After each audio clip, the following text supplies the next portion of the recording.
The vehemence with which people are fighting, I was wondering, did I miss something? I think in a very calibrated way, somebody sent the message to the minorities that your citizenship is under threat. This lie did fly for the last 1 week, now it's landed.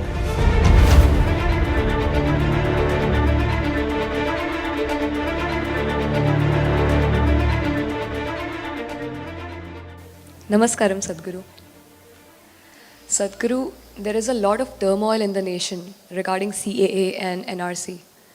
I am confused and many of us do not even know what to make out of it. Where did you come from? I am from Lucknow. Oh. And there is so much going on. Yeah, I know, Lucknow people are confused. Sadhguru, I wanted to know your thoughts on this. My thoughts, CAB became CAA, a bill became an act.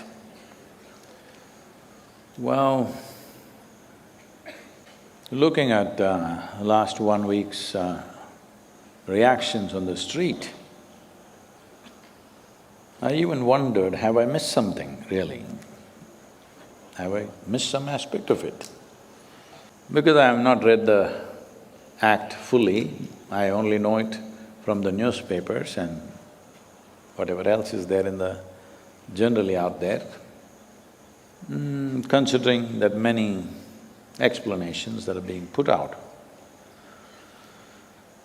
See, this was one land, got divided about 72 years ago. Terrible things happened, nearly 600,000–700,000 people got killed, 3 to 4 million people migrated from both sides, going through enormous suffering.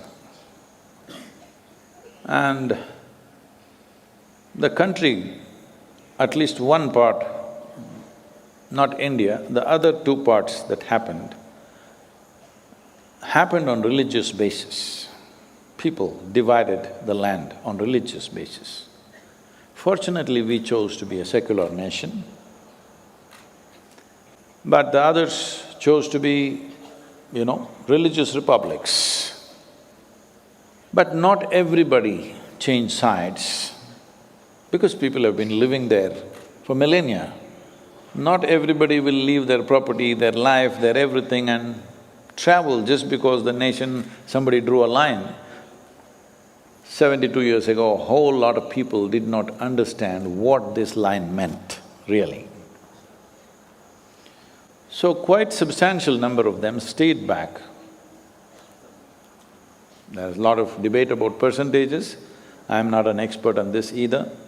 They say 23% stayed back in West Pakistan and nearly 30% stayed back in East Pakistan. That's what people say.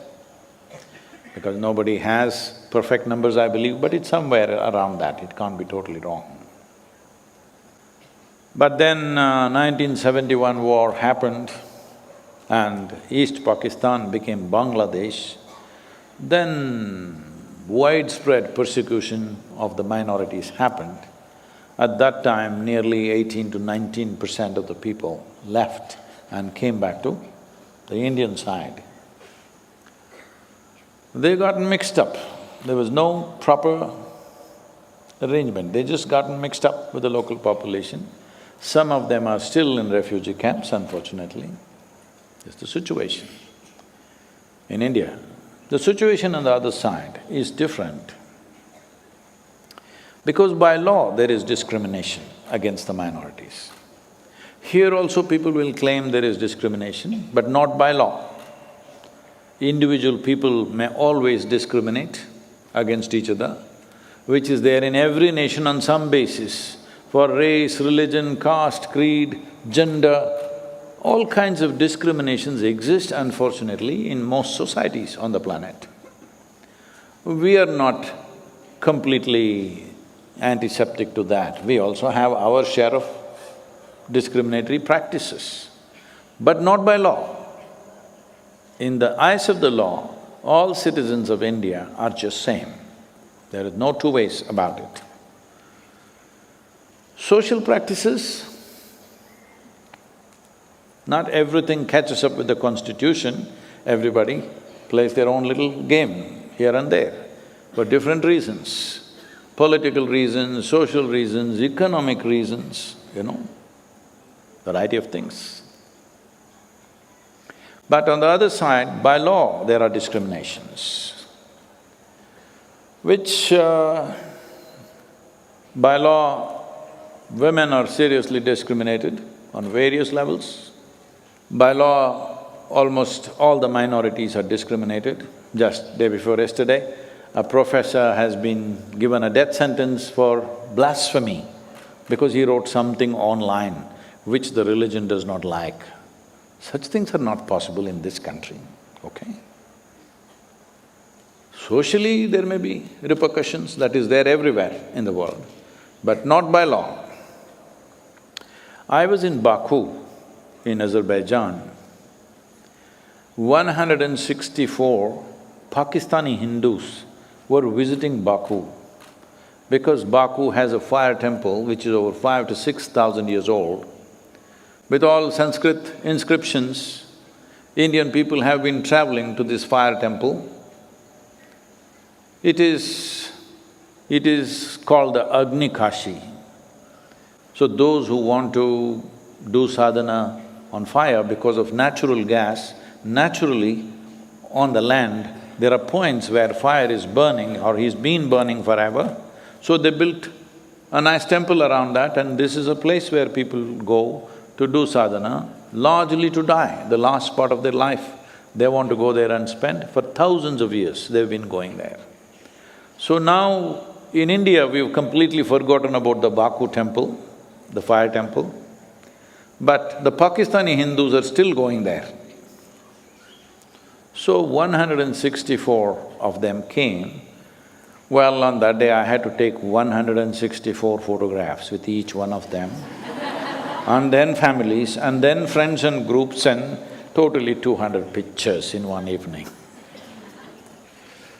Then one of them, a young man, maybe around 30, maybe 32, 33 years of age, came to me crying bitterly, and he said, he was married for 2.5 years. One day, 10, 12 people came, thrashed him, picked up his wife and went away. And that evening, they got her married to another man of another religion, and that evening she's with him. 2.5 years, he was married to her, they're close together. Now forcefully they take her, and he cannot, police won't take complaint, he cannot go to court because Hindu marriage is not legal in Pakistan. Can you beat it? I was just surprised that there is such a law. I have not made a study of it, I must check this out, somebody must check this out properly.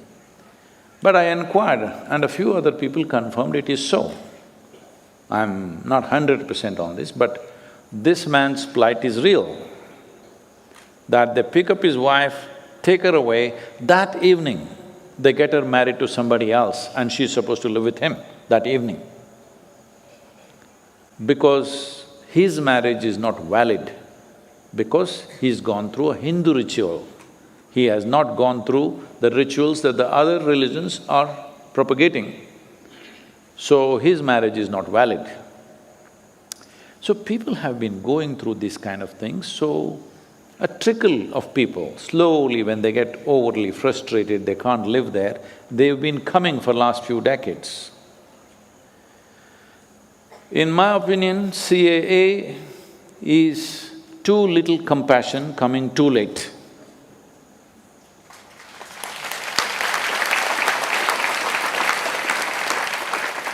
Because the atrocities that they have gone through, there are statistics saying they had this many 100 temples, now there are only this many, because systematically it has all been demolished so that there is no places of prayer or worship for other religions. This is happening for all religions, not for any one specific religion, because the fundamental belief is that the nation belongs to one religion. That is not the case with India, fortunately. Here, everybody can practice whatever propagate whatever, everything is there. So CAA is not bringing any new people. See, we are populated, all right, even here. We are well populated. So we don't need millions of people coming from another country, no matter what is the situation there. We can't go on taking people. So some cut-off date was fixed as per the Assam Accord. 1972 or 71 was something was fixed, because that is the time when huge influx happened. A genocide which killed 3 million people. 3 million Hindus were killed just before Bangladesh got liberated. So at that time, a massive influx of people happened.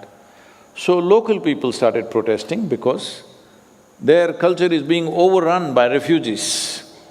The refugee population is bigger than the local population in Assam, so they have always been protesting. You know the whole Assam movement in 70s. So there they made an accord that we will identify all the foreigners and send them back or do something, redistribute them, whatever. That never happened because people who made that accord, they only signed the paper, they did not act. So now the cut-off date is 2014. Those who have come before that, that means they've been living in this country for 10, 20 years without a driving license, without a passport, without a ration card, without an Aadhaar card, without any kind of identity, like animals. There's no human identity in this country. Because of this controversy, should we accept them or not accept them? Now you make up your mind and say, till 2014, whoever has come, we will accept them. But looking at the reaction in the country, it amazes me, are we this hard-hearted that somehow, for whatever reasons, but this bill is only focused on religious persecution. You may have some other trouble and you want to come here, that's not allowed. You may be looking for economic opportunities, you cannot come. If you want to come, there is a separate channel for that. Anybody can apply for Indian citizenship and go through the normal process of law. Like in any other nation, even in India, you can apply for Indian citizenship, go through the normal process irrespective of your religion, you can come into India. This is a block acceptance of citizenship. This is for those people who have been living here. 2014 means they've been here for at least over 7 years. Most of them over 15, 20 years. Well, looking at the reaction on the street, the vehemence with which people are fighting, I was wondering, did I miss something? Am I not getting something here? But since in the last 24 hours I looked up a few things, this is all it is.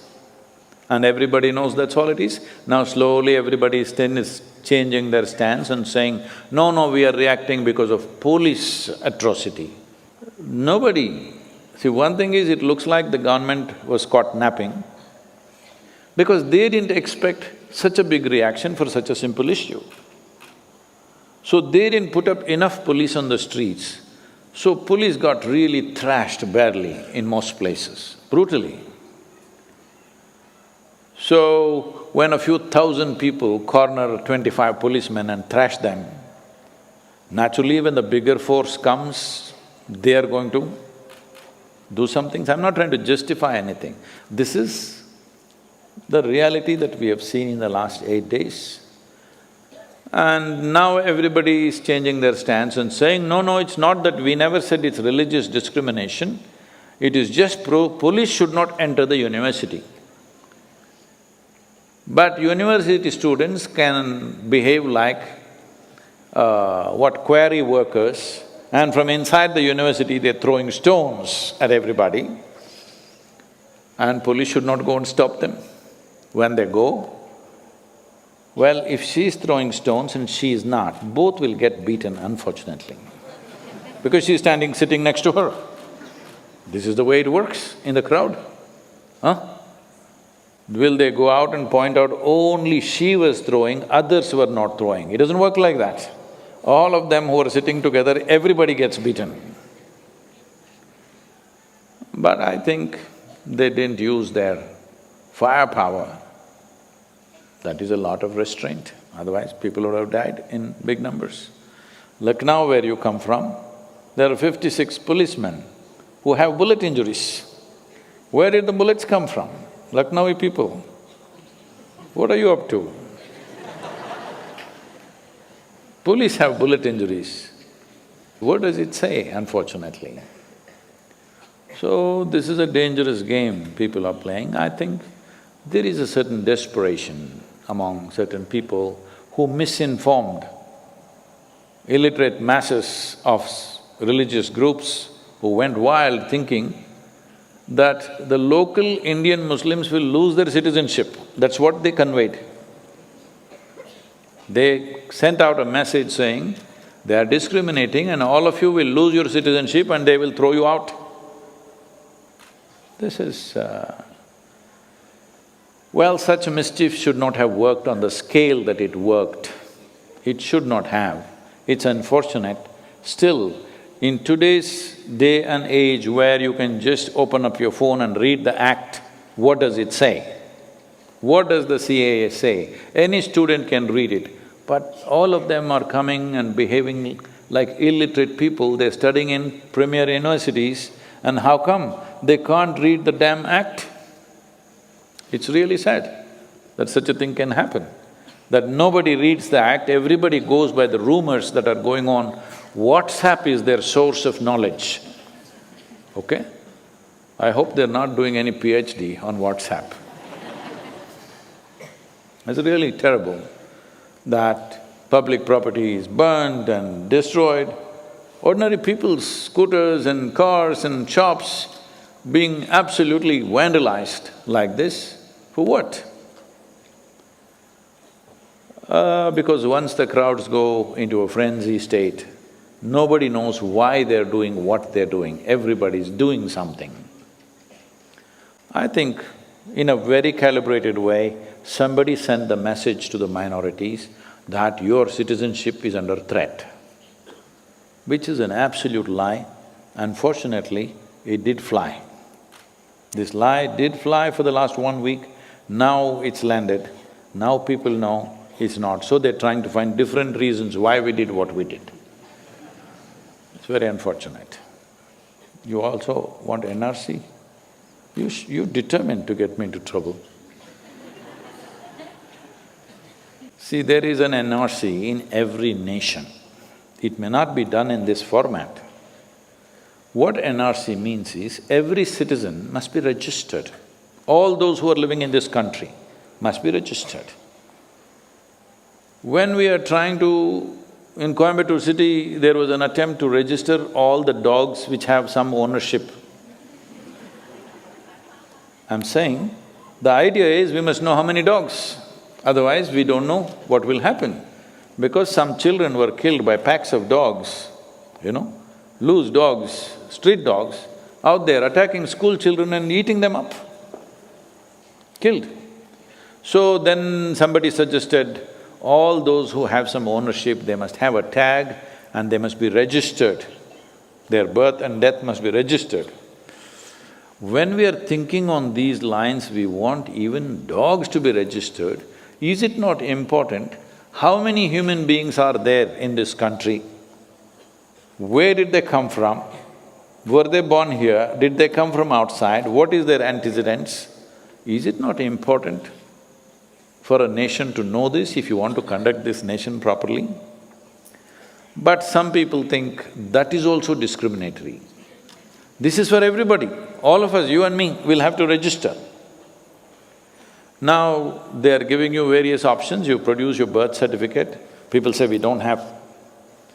You show the school footprint, no, I never went to school. You show the ration card, no, I don't have it. Show the Aadhaar card, I don't have it. Show the election registration card, I don't have it. Then who the hell are you? And if you don't have any of these things, they're saying produce 3 witnesses who know you for a period of time. No, I don't have witnesses. Who are you? It is just probably, I think in some way, for whatever reasons, I think the government has failed to communicate this properly. Otherwise, personally, I don't see one issue on these things. But I think communication-wise, the way it is communicated, unfortunately, certain number of people are perceiving it as a threat to them. That must definitely change. If anybody is issuing a threat through these two most essential, one is of some compassion, coming very late in my opinion, it should have happened much before. Another is an absolute necessity for a nation to register every citizen who lives in this country. See, there are so many foreigners here, we don't know who they are. Yes, we should know where they come from and why they have come, isn't it? In any nation, that's a fact. So, such a simple thing, I think, was lack of proper communication, and people took advantage of it and made sure it was miscommunicated, and illiterate youth in the universities went wild.